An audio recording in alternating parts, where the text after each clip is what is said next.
Assalamualaikum warahmatullahi wabarakatuh. Nama saya Sartika Aini, NPM saya 19051702779. Saya dari kelas 3F Akuntansi Pagi. Assalamualaikum warahmatullahi wabarakatuh.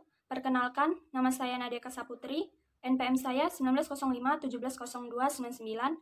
Saya dari kelas 3F Akuntansi. Terima kasih.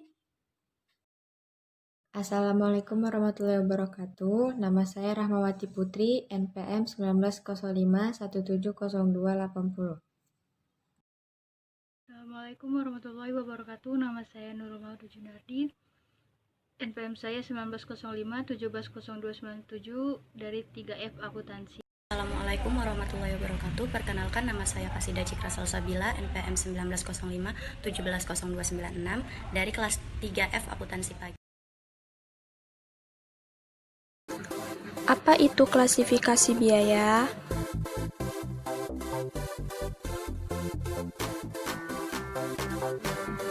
Klasifikasi biaya adalah sebuah pengelompokan dan elemen biaya secara sistematis dalam penggolongan tertentu.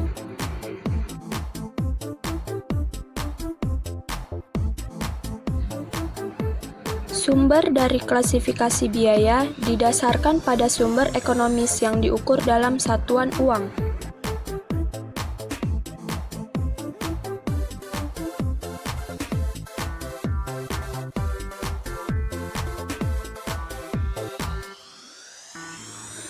Tujuan kegiatan klasifikasi biaya yaitu untuk membuat laporan terkait mengenai data yang ada dan bertujuan memberikan data keuangan perusahaan secara faktual berdasarkan penggolongannya.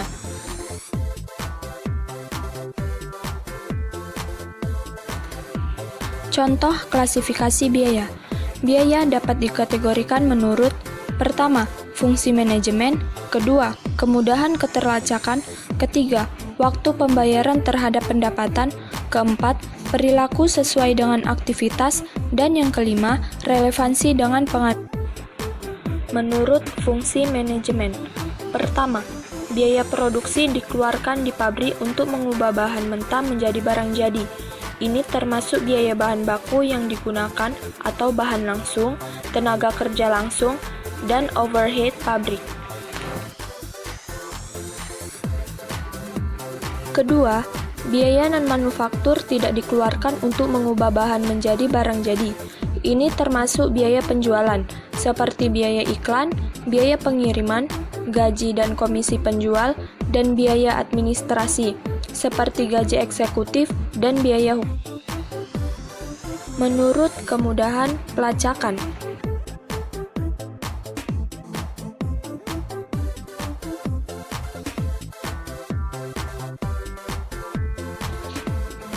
pertama, biaya langsung. Biaya yang dapat dilacak langsung ke objek penetapan biaya tertentu seperti produk, departemen, atau cabang tertentu. Contohnya termasuk bahan dan tenaga kerja langsung. Beberapa biaya operasional juga dapat diklasifikasikan sebagai biaya langsung. Kedua, biaya tidak langsung. Biaya yang tidak dapat dilacak ke objek penetapan biaya tertentu. Mereka juga disebut biaya umum atau biaya bersama. Biaya tidak langsung termasuk biaya overhead pabrik dan operasi yang menguntungkan lebih dari satu produk. Menurut pengaturan waktu terhadap pendapatan.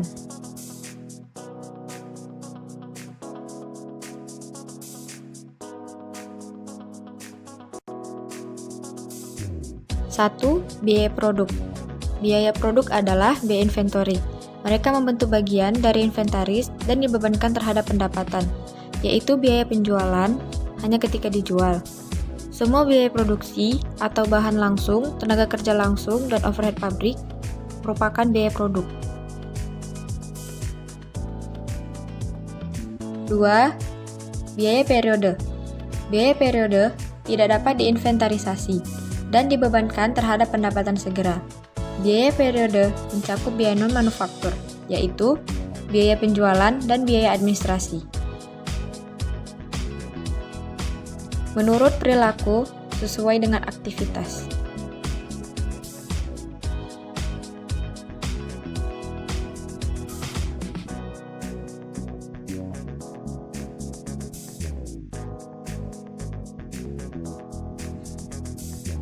1. Biaya variabel bervariasi dalam proporsi sebanding dengan perubahan aktivitas.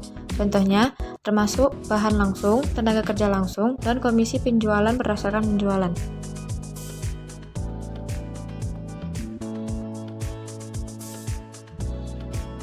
2. Biaya tetap. Biaya yang tetap konstan terlepas dari tingkat aktivitas. Contohnya, termasuk sewa, asuransi, dan penyusutan menggunakan metode garis lurus.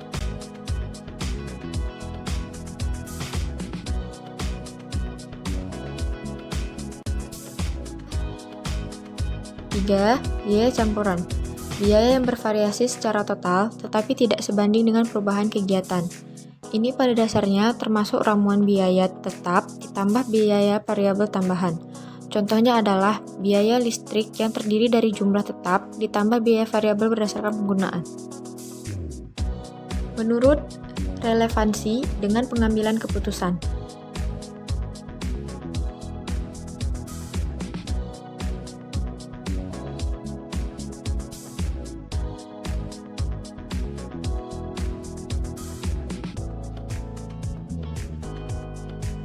Satu, biaya yang relevan. Biaya yang akan berbeda di bawah tindakan alternatif. Dengan kata lain, biaya ini merujuk pada biaya yang akan mempengaruhi keputusan. 2. Biaya standar. Biaya yang telah ditentukan berdasarkan pada beberapa dasar yang masuk akal, seperti pengalaman masa lalu, jumlah yang dianggarkan, standar industri, dan lain-lain. Biaya aktual yang dikeluarkan dibandingkan dengan biaya standar. 3. Biaya peluang. Manfaat hilang atau dilepaskan jika suatu alternatif dipilih daripada yang lain. Contoh, jika sebuah bisnis memilih untuk menggunakan bangunannya untuk produksi daripada menyewakannya kepada penyewa, biaya peluang adalah pendapatan sewa yang akan diperoleh jika bisnis memilih untuk menyewakan. 4. Biaya hangus. Biaya historis yang tidak akan membuat perbedaan dalam pengambilan keputusan. Tidak seperti biaya yang relevan, mereka tidak memiliki dampak pada masalah yang dihadapi.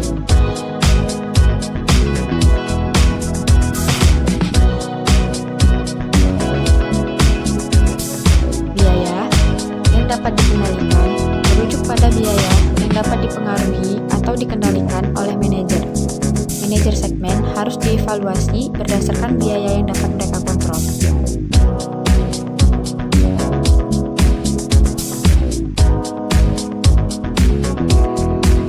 Fungsi adanya klasifikasi biaya dalam berbisnis.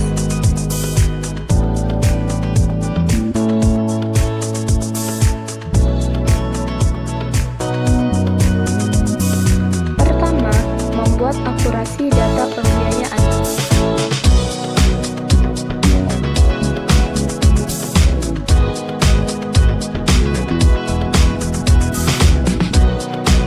Kedua, membuat pemisahan data yang jelas sesuai kebutuhan divisi dalam perusahaan.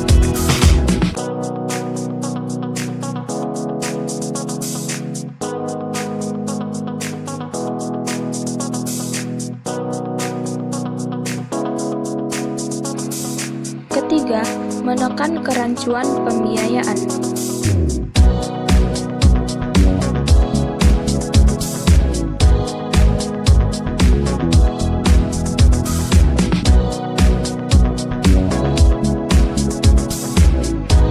Keempat, tidak adanya kemungkinan biaya berulang.